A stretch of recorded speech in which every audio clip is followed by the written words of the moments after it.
এই ভাগৱত শাস্ত্ৰভাগী কেনেকৈনো পৃথিৱীলৈ নামিল সেই বিষয়লৈ কিহৰ কাৰণেনো ব্যাসদেৱে ভাগৱত লিখিবলগীয়া হ'ল তাৰ বিষয়ে বৰ সুন্দৰভাৱে কথা আহিছে। এদিন দিনেক পূৰ্বত পৰাশৰ সুত ঋষি বদৰিকাশ্ৰমত আচন্ত ব্যাস বসি উগুল থুগুল মন নাহি সুখ শান্তি নপান্ত উপায় একো মনে গুণী গান্তি। এবাৰ বদৰিকাশ্ৰমত ব্যাসদেৱ বহি আছে, তেওঁৰ মনটো উগুল থুগুল হৈ আছে, চিত্ত শান্ত নহয়। আমি অলপ আগত আলোচনা কৰিছিলোঁ তিনিটা মাৰ্গ। এটাত আছিল কৰ্মমাৰ্গ, য'ত যাগ যজ্ঞ পূজা পাতল আছিল আৰু তাত শৌনক আদি ঋষিসকলে হাজাৰ বছৰ যজ্ঞ কৰিও কোনো ফল পোৱা নাছিল। দ্বিতীয় মাৰ্গটোত এতিয়া আহিছে জ্ঞান মাৰ্গ, য'ত ব্ৰহ্মক সমাধিত দৰ্শন কৰিব পাৰে। আৰু তেনেকুৱা এজন জ্ঞানমাৰ্গী আছিল ব্যাসদেৱ। ব্যাসদেৱে সমাধিত ব্ৰহ্মক সাক্ষাৎ কৰে, তথাপিও তেওঁৰ মনটো শান্ত নহয়। এদিন তেওঁ উগুল থুগুল চিত্তেৰে বদৰিকাশ্ৰমত বহি আছে। ব্ৰহ্মজ্ঞান চিন্তন্ত মনত নাহি সুখ নজানন্ত কৃষক মনত মিলে দুখ। কি কাৰণে মনত দুখ হৈছে এই কথাটো অনুমান কৰিব পৰা নাছিল। অধোমুখে বহি আছে হুয়া নিশবদ সেহি বেলা তৈত্যাসী মিলিলা নাৰদ। আৰু তললৈ মূৰ কৰি বহি থকা অৱস্থাত তাত আহি নাৰদ উপগত হ'ল। এতিয়া নাৰদ আৰু ব্যাসৰ মাজত যিখিনি কথোপকথন সেইখিনি বৰ সুন্দৰভাৱে ইয়াত দাঙি ধৰিছে। নাৰদ হাতে দিব্য বিনা যন্ত্ৰ মুখে ৰাম নাম হৃদয়ত কৃষ্ণমূৰ্তি স্ফূৰ্তি অবিশ্ৰাম। এই নাৰদৰ যদি এই পদ ফাঁকি আমি যদি উপলব্ধি কৰিব পাৰোঁ, আমাৰ জীৱনটো আমি ধন্য কৰিব পাৰিম। ইয়াত কেৱল কৈছে হাতে দিব্য বিনা যন্ত্ৰ মুখে ৰাম নাম হৃদয়ত কৃষ্ণমূৰ্তি স্ফূৰ্তি অবিশ্ৰাম। মানে ইন্দ্ৰিয়ৰ দ্বাৰা কৰ্ম কৰক,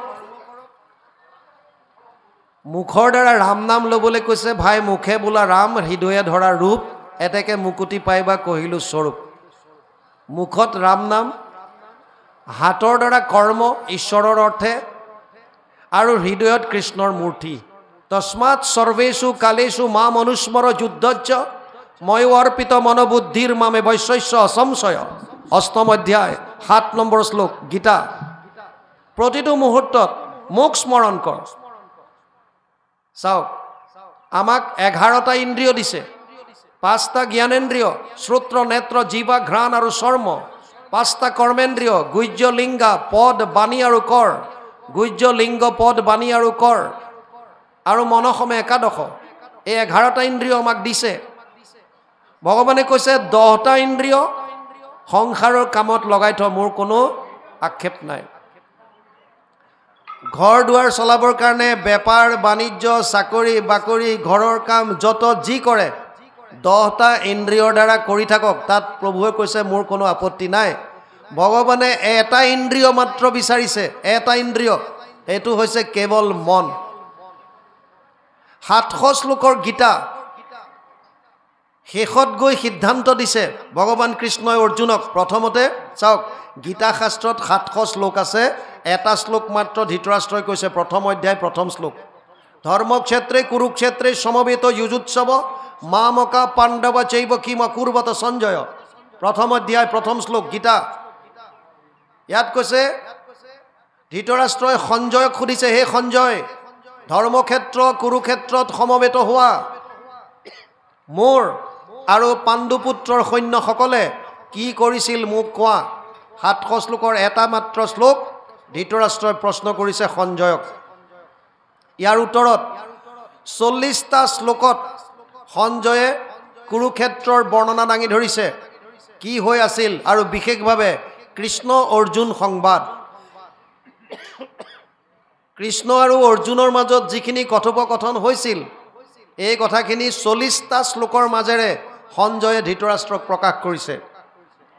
অৰ্জুনে 85টা শ্লোকত ভগৱান কৃষ্ণক মনৰ সংশয়বিলাক প্ৰকাশ কৰিছে, আৰু তাৰ উত্তৰত ভগৱান কৃষ্ণই 574টা শ্লোকত অৰ্জুনক গীতাৰ জ্ঞান দিছে। প্ৰথমতে অৰ্জুনৰ মনৰ শংকাবিলাক কেৱল দূৰ কৰি গৈ আছে, যেনেকুৱা প্ৰশ্ন তাৰ উত্তৰ। সিদ্ধান্ত শেষত দিছে সর্বগুহ্যতমম ভূয় শৃণুমে পরমম বচ ইস্তসীমে দৃঢ়মিতি তত বক্সামি তে হিতম। অষ্টাদশ অধ্যায় 64 নম্বৰ শ্লোক গীতা। হে অৰ্জুন, এতিয়া মই তোক গোপনীয়ৰ পৰা গোপনীয় কথাটো কওঁ, শুন। কি ক'লে? মন মনা ভৱ মদ ভক্তা মধ্যাজি মাম নমস্কৰো মামে বৈশ্যসি সত্যম তে প্ৰতি জানে প্ৰিয়সী মে।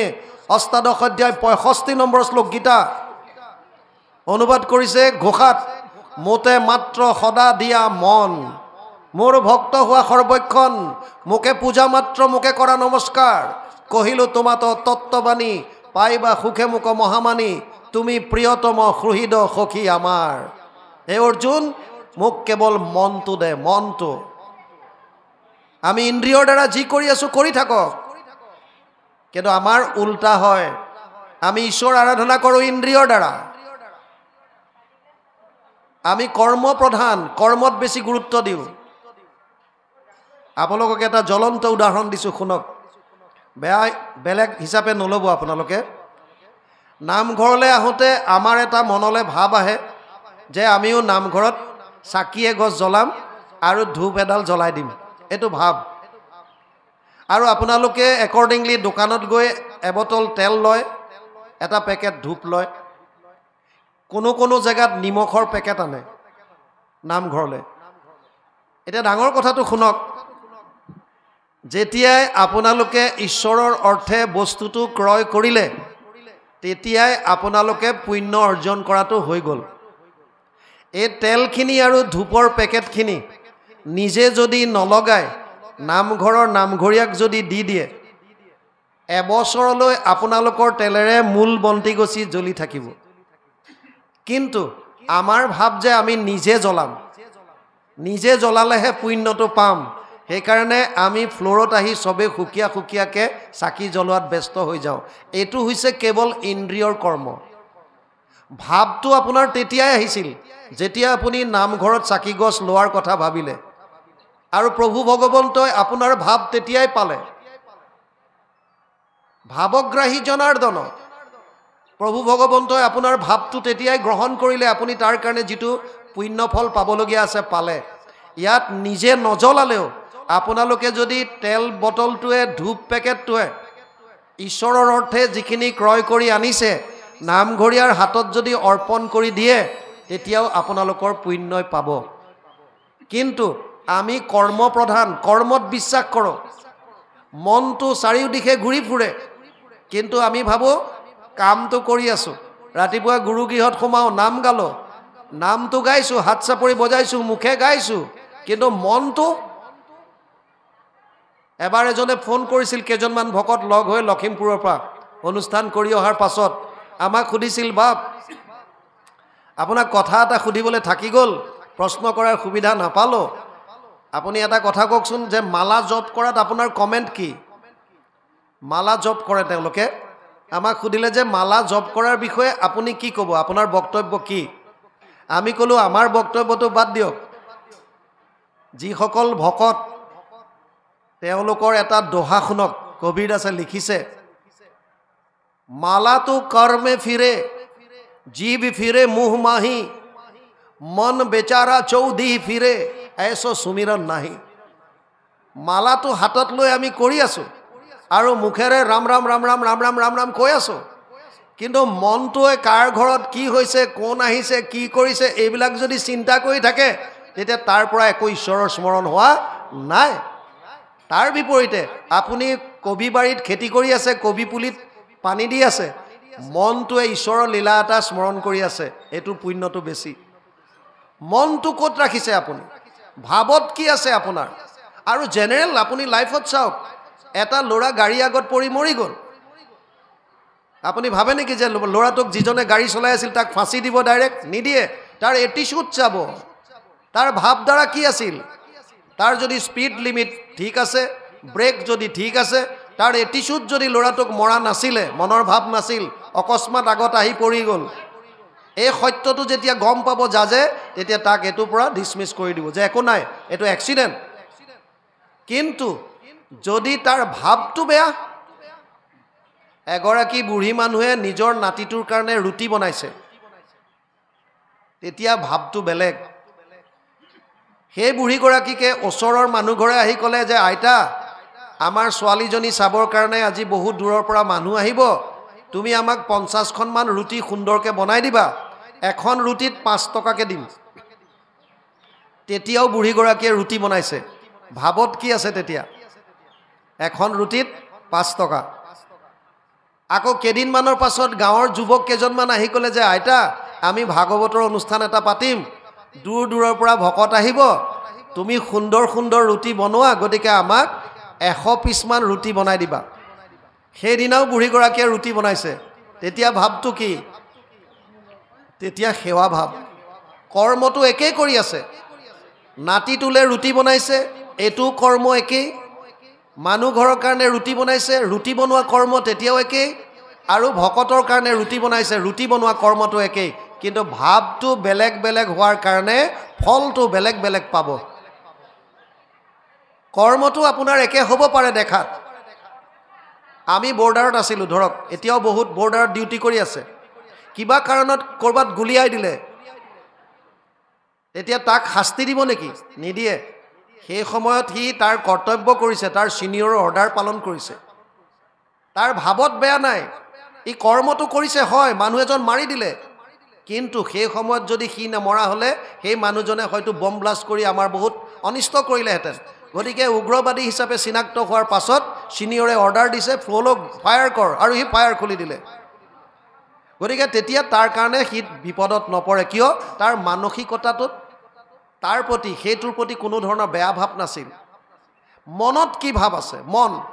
এতিয়া নাৰদৰ কথা কৈছে, হাতে হাতে দিব্য যন্ত্ৰ কৰ্ম কৰি আছে, প্ৰভু ভগৱন্তৰ ঈশ্বৰৰ অৰ্থে বজাই আছে, মুখত ৰাম নাম লৈ আছে আৰু হৃদয়ত কৃষ্ণৰ মূৰ্তি।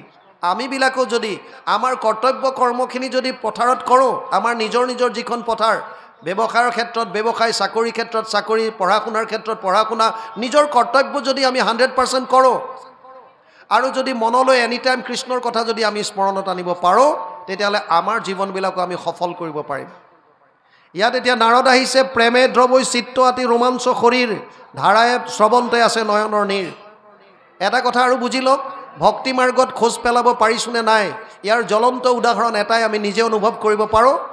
যেতিয়াই কৃষ্ণ কথা শ্ৰৱণ কৰিলে আপোনাৰ গাৰ নোম ডাল ডাল দি যাব আৰু চকুলো যেতিয়া বাগৰিব, তেতিয়া গম পাব আপুনি ভক্তি মাৰ্গত আগবাঢ়িছে। ইয়াৰ পাছত আহিছে, নাৰদক দেখি তুলন্ত যন্ত্ৰত মহা হৰিৰ চৰিত্ৰ, নাৰদক দেখি ব্যাসৰ ঋষি সচকিত, আঠে বেঠে উঠিলা ধৰিয়া কীৰ্তাঞ্জলি, পৰম গৌৰৱে ঋষি কৰিয়া সেৱলি, দিলন্ত আসন আনি বসিবাৰ তৰে, পাদ্য অৰ্ঘে গন্ধে পুষ্পে ধূপে পূজিলা সাদৰে। নাৰদক অহা দেখি ব্যাসমুনি উঠি গ'ল আৰু সুন্দৰভাৱে তেওঁক আদৰি আনি পেলাই, যেনেকৈ আমাৰ পাদ্য অৰ্ঘ যিখিনি আছে, ভৰি ধোৱা পানী দি পেলাই ভৰি চৰণ ধুবলৈ দিলে, মুখ আওখালিবলৈ দিলে, ধূপ দীপ গোটেইখিনি লগাই মেলি সুন্দৰভাৱে স্বাগতম কৰি এখন আসন পাৰি দিলে। ঘটনা হ'ল, এতিয়া ধৰি লওক ব্যাস এজন অসুখী ৰোগী। কি ৰোগ? মানসিক ৰোগ। মনৰ অশান্তিত ভুগি আছে, উগুল থুগুল চিত্ত, নাহি সুখ শান্তি। আৰু তেওঁৰ ওচৰলৈ কোন আহিছে? এজন ডাক্তৰ আহিছে। ডাক্তৰ কোন? নাৰদ। এতিয়া নাৰদ অহাৰ লগে লগে ৰোগীটোৱে আগবাঢ়ি গৈ ডাক্তৰক বহিব দিলে, নাৰদ বহিল। বহাৰ পাছত এতিয়া সুধিছে, কিবা হেতু নাহিকে তোমাৰ চিত্ত শান্ত? কিহৰ কাৰণে তোমাৰ চিত্ত শান্ত নহয়? মহা উৎপিচ কিয় থিৰ নহি চিত্ত, মহন্তৰ মোহিতো কিনো বিপৰীত। ব্যাসক সুধিছে নাৰদে, তোমাৰ কি হৈছে? মহন্তৰো ইমান মোহ নে? মোহ কেতিয়া হয়? দুটা বস্তু বুজি লওক, এটা হৈছে শোক, এটা হৈছে মোহ। মোহটো কেতিয়া হয়? যেতিয়া শৰীৰটোক মই বুলি ভাবিম, এই শৰীৰটোৰ লগত সম্পৰ্ক থকা ব্যক্তিবিলাকক মোৰ বুলি যেতিয়া আমি ভাবি ল'ম, এই বস্তু বা ব্যক্তিৰ প্ৰতি আমাৰ মোহ আহিব, এটাচমেণ্ট আহিব।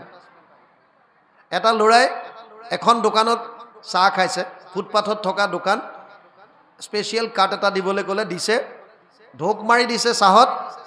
সৰু ভতিজাকটো দৌৰি আহি কৈছে, খুৰা খুৰা, আমাৰ ঘৰৰ ওচৰত বাছ এখন এক্সিডেণ্ট হৈছে, 50জনমান মানুহ মৰিছে। আৰু খুৰাকে কি কৈছে? দোকানীটোক কৈছে চাহত চেনি কম দিলি তই, এচামুচ চেনি আৰু লৈ আহ। বুজি পাইছে? 50 জন মানুহ মৰিছে বুলি খবৰ পাইছে, কিন্তু কোনো প্ৰতিক্ৰিয়া নাই। কিয়? সেই মানুহখিনিৰ প্ৰতি মোহ নাই। কণমানিটোৱে কৈছে খুৰা বুজা নাই কিয়? বাছখনত আমাৰ অমুক অমুক আছিল, লগে লগে চাহৰ গিলাচ পেলাই দিলে। তেতিয়া কি আহি গ'ল? তেতিয়া শোক আহিল। কিয়? মোৰ বুলি কোৱাৰ লগে লগে মোহ আহি গ'ল, আৰু মোহটোৰ যেতিয়া তাত বিসংগতি ঘটিছে, হানি বিঘিনি হৈছে, সেইকাৰণে শোক উৎপন্ন হ'ল। সেইকাৰণে পৰাপক্ষত মোহ বস্তুটো আনিব নালাগে, এটাচমেণ্ট আনিব নালাগে।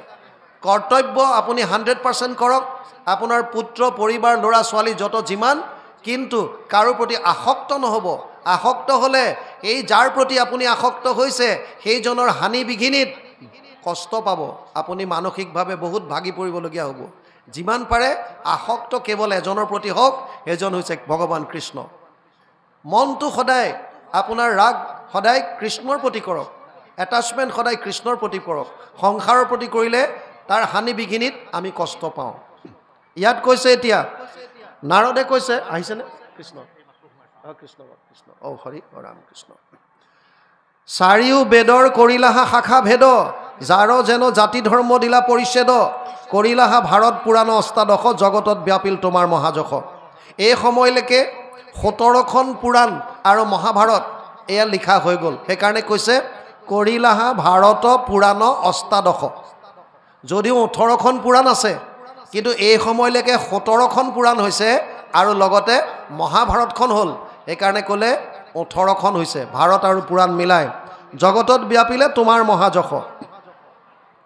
নাৰদে কৈছে ব্ৰহ্মকো সাক্ষাৎ কৰি কৰা সমাধিত, তথাপি তোমাৰ কেনে অসন্তুষ্ট চিত্ত। তুমি ব্ৰহ্মক সাক্ষাৎ কৰা সমাধিত, তথাপিও তোমাৰ চিত্ত কিহৰ কাৰণে সন্তুষ্ট নহয়, কিহৰ কাৰণে স্থিৰ নহয়? কহিওক ঋষিমুত ইহাৰ কাৰণ, শুনি প্ৰণিপাতে ব্যাসে বুলিলা বচন। আৰু তাৰ পাছত ব্যাসে কৈছে, কি কৈছে? হওঁ যদি আমি বেদ শাস্ত্ৰত পাৰ্গত, কৰণীতে ঈশ্বৰ অৰ্পণা কৰ্ম যত, মহাজ্ঞানপূৰ্ণ আমি জগতে প্ৰখ্যাত, হন্ত সমাধিতে ব্ৰহ্ম আপুনি সাক্ষাৎ।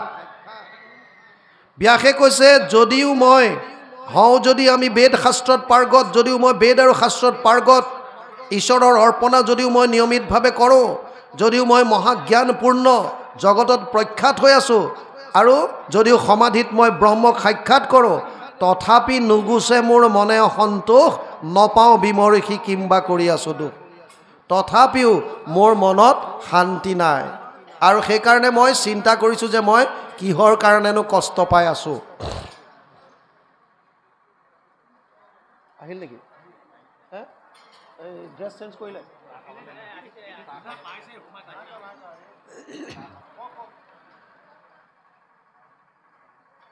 আপুনি অগাধ বুদ্ধি অংশ অৱতাৰ, পুচুহু তোমাত কৈও কাৰণ ইহাৰ। যিহেতু আমাৰ বিনীত বৰা বাপ আহিলে, মই অকণমান পাঠ কৰি কিহৰ কাৰণে ভাগৱতনো ৰচনা কৰিবলগীয়া হ'ল, নাৰদে কি উপদেশ দিলে, পদে পদে কৈ দিওঁ, তাৰ পাছত আপোনালোকে তাৰ পৰা পাঠ কৰি দিব। নাৰদ বদতি শুনা মহামুনি ব্যাস, তুমি সে কৰিলা জগতকে সৰ্বনাশ।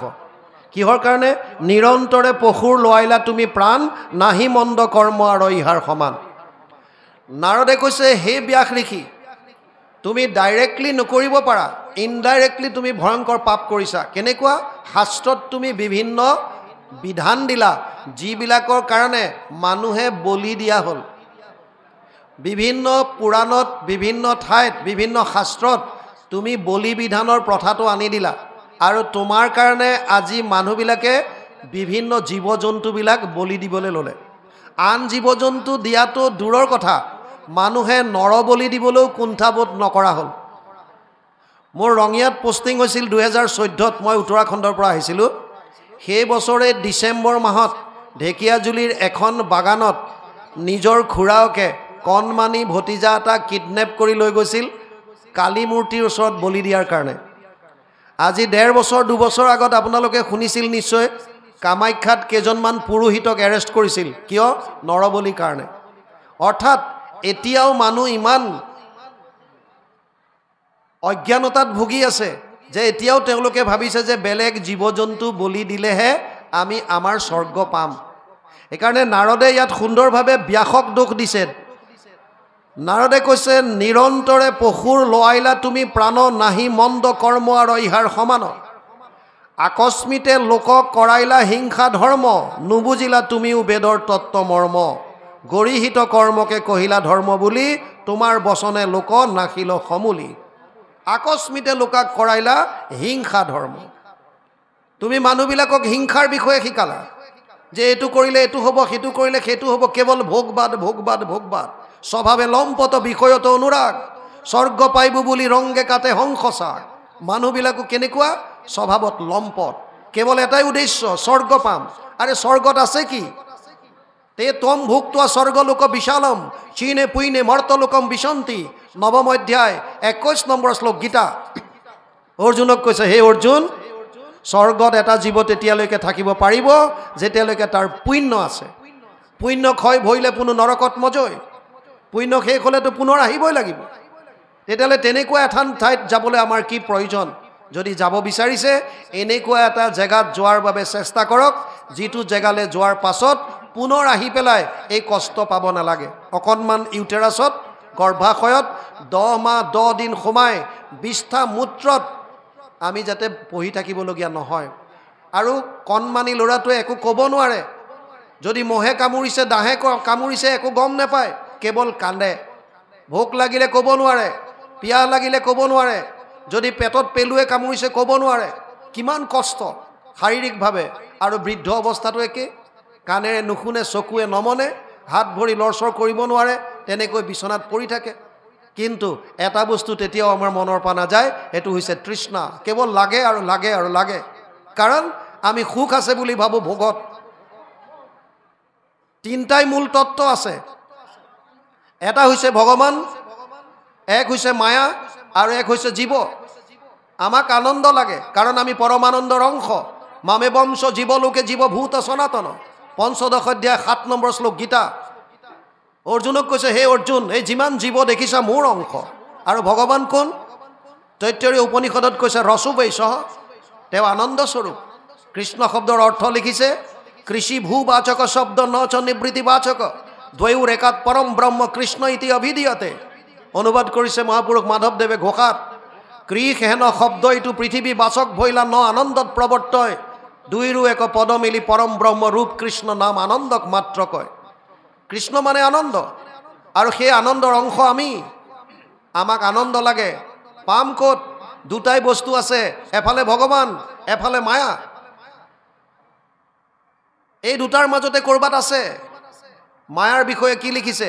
চতুশ্লোকী ভাগৱত 2য় শ্লোকত লিখিছে, ঋতেৰ্থে যত প্ৰতীয়ত না প্ৰতীয়ত চাত্মানি তদ বিদ্যাদাত্মনো মায়া যথা আভাসো যথা তম। 2:9-34 ভাগৱত 2য় স্কন্ধ 9ম অধ্যায় 34 নম্বৰ শ্লোক। অনুবাদ কৰিছে গুৰুজনাই 2য় স্কন্ধ ভাগৱতত মায়াৰ বিষয়ে। মায়া মানে কি? অবস্তুক দেখা ঐ বস্তুক আৱৰি, এহিকে মোহৰ মায়া জানা নিষ্ট কৰি। নাথাকিতো যেন দেখি চন্দ্ৰমা দুটয়, থাকিতো ৰাহুক যেন কেহু নেদেখয়। সেইমতে মায়া আৰ কৰি ঈশ্বৰক, আশাৰ বিষয় সদা দেখায় জীৱক। মায়াই অবস্তুক বস্তু কৰি দেখুৱাই আছে। য'ত সুখ নাই তাত সুখ আছে বুলি কৈছে। আমি জয়ছলমেৰত আছিলোঁ 6 বছৰ, 95 পৰা 2001লৈকে। তাত গৰম দিনত 52 ডিগ্ৰী চেলচিয়াছ ৰেকৰ্ড কৰিছিলোঁ। তেতিয়া আমি নোট কৰিছিলোঁ 52 ডিগ্ৰীলৈকে গৈছিল। যেতিয়া গৰম দিনত বালিত যেতিয়া আমি চাই দিওঁ দূৰলৈ, এনেকুৱা এটা ভাৱ হয় এই দূৰত যেন এটা হ্ৰদ আছে, পানী আছে। আপুনি যদি আগবাঢ়ি গৈ থাকে পানীখিনিও পিছলৈ গৈ থাকিব। আচলতে সেইটো পানী নহয়, পানীৰ আভাস মাত্ৰ, যাক মৰিচিকা বুলি কয়, মৃগতৃষ্ণা বুলি কয়। আলকতৰা দিয়া ৰাস্তাত গৰম দিনত ইয়াতো দেখা পাব। যদি দূৰলৈ চাই বিৰাট ৰ'দ মাৰি থাকিলে তাতো তেনেকুৱা পানীৰ আভাস হ'ব। আচলতে পানী নহয়।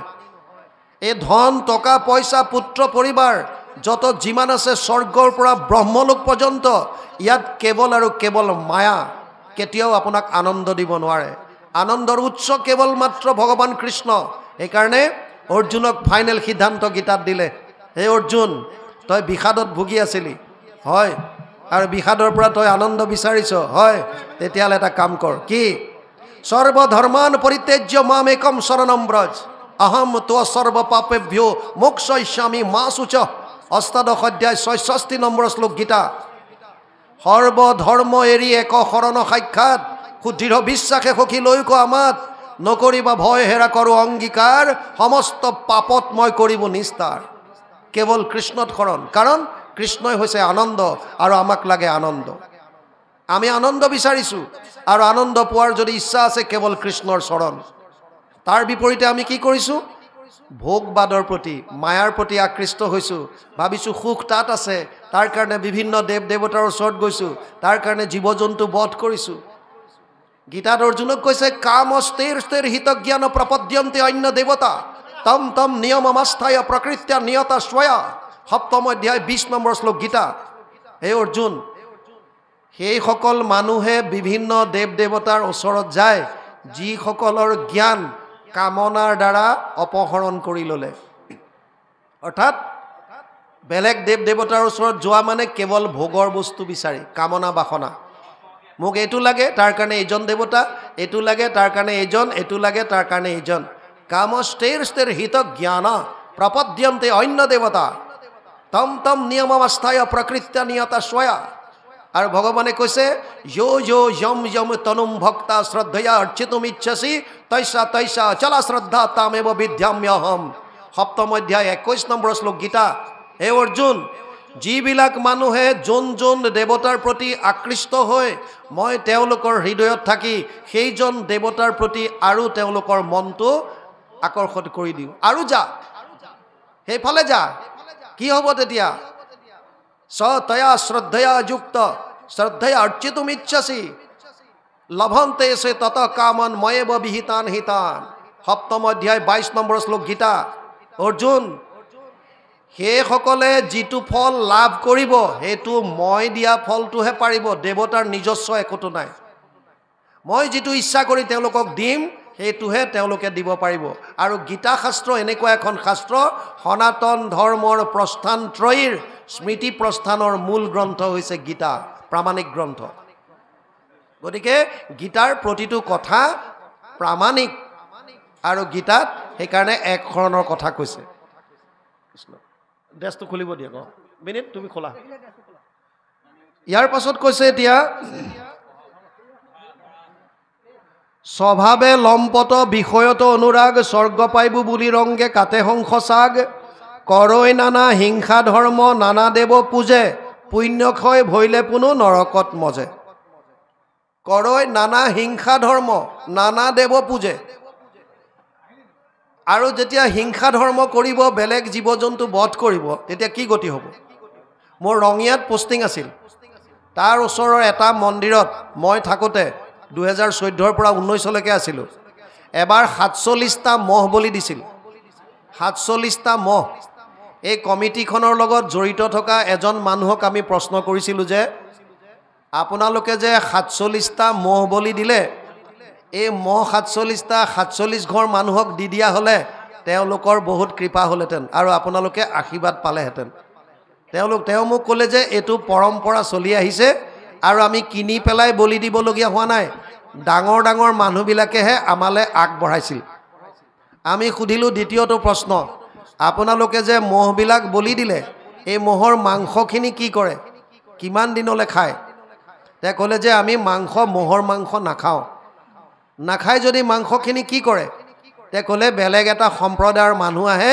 আৰু গাড়ীত ভৰাই গোটেই মহখিনি লৈ যায় তে আমি সুধিলোঁ যে আপোনালোকৰ কাৰণে তাৰমানে মহৰ মাংস অখাদ্য বোলে নহয় আমি নাখাওঁ আৰু বোলো নখোৱা বস্তুটো দেৱী মাৰ ওচৰত কেলে আপোনালোকে অৰ্পণ কৰে তৃতীয় প্ৰশ্ন কৰিলোঁ যে আপোনালোকৰ দৃষ্টিত আপোনালোকৰ দেৱী কি তেওঁ ক'লে যে মাতৃস্বৰূপা বোলো তেওঁ যদি মাতৃ হয় তেতিয়া আমি জীৱবিলাক কি হ'ম বোলে সব সন্তান আমি বোলো সন্তান কেৱল তোমালোক কেইজন নে আমিও হ'ম বোলে সব যত যিমান জীৱ আছে সব দেৱী মাৰ সন্তান বোলো বৰ সুন্দৰ কথা তেতিয়াহ'লে এতিয়া মোক এগৰাকী এনেকুৱা মাতৃ দেখুৱাই দিয়া যিগৰাকী মাতৃৰ সন্মুখত তেওঁৰ সন্তানটো ডিঙি কাটি দিলে মাতৃগৰাকী সন্তুষ্ট হৈ তোমাক বৰ দিব এনেকুৱা কোন মাতৃ আছে মোক আনা দেখুৱা তেওঁ ক'লে যে আপোনাৰ লগত মই এইবিলাক নোৱাৰোঁ কিন্তু এটা কথাই বুজি লওক আৰু চলি আহিছে পৰম্পৰাৰ নাম দি পেলাই আমি কিছুমান কাম কৰি আহিছোঁ। আচলতে আজিকালি সকলো বস্তু আমাক অসমীয়ালৈ অনুবাদ কৰি দিলে। কীৰ্তন আপোনালোকৰ ঘৰত আছে, ভাগৱত আছে, গীতা অনুবাদ হৈ আছে। নিজে অধ্যয়ন কৰক শাস্ত্ৰৰ উত্তম গীতা ভাগৱত। কাৰো কথা শুনিব নালাগে। ৰন্তু শইকীয়াই কি কৈছে কিয় মানিব, বেলেগ কোনোবাই কি কৈছে কিয় মানিব, কিন্তু শাস্ত্ৰৰ উত্তম গীতা ভাগৱতটো মানিব। গীতা ভাগৱতে কি কৈছে সেইটো মানক। গীতাত এক শৰণৰ কথা কৈছে, সৰ্বধৰ্মান পৰিত্যাজ্য মাম একম শৰণম ব্ৰজ, চব বাদ দি মোৰ ওচৰত আহ। আৰু ভাগৱতত 18,000 শ্লোকৰ শেষৰ শ্লোকটোত কৈছে, নাম সংকীৰ্তনম য়স্য সৰ্ব পাপ প্ৰণাশনম প্ৰণামো দুঃখ সমানতম নমামি হৰিম পৰম। 12, 13, 23 দ্বাদশ স্কন্ধ 3 অধ্যায় 23 নম্বৰ শ্লোক ভাগৱত। একেবাৰে শেষত গৈ লিখিলে, নাম সংকীৰ্তনৰ দ্বাৰাই আমি আমাৰ সমস্ত পাপৰ পৰা পৰিত্ৰাণ পাব পাৰোঁ। আৰু সেইকাৰণে সেইজন হৰিক আমি নমস্কাৰ কৰোঁ।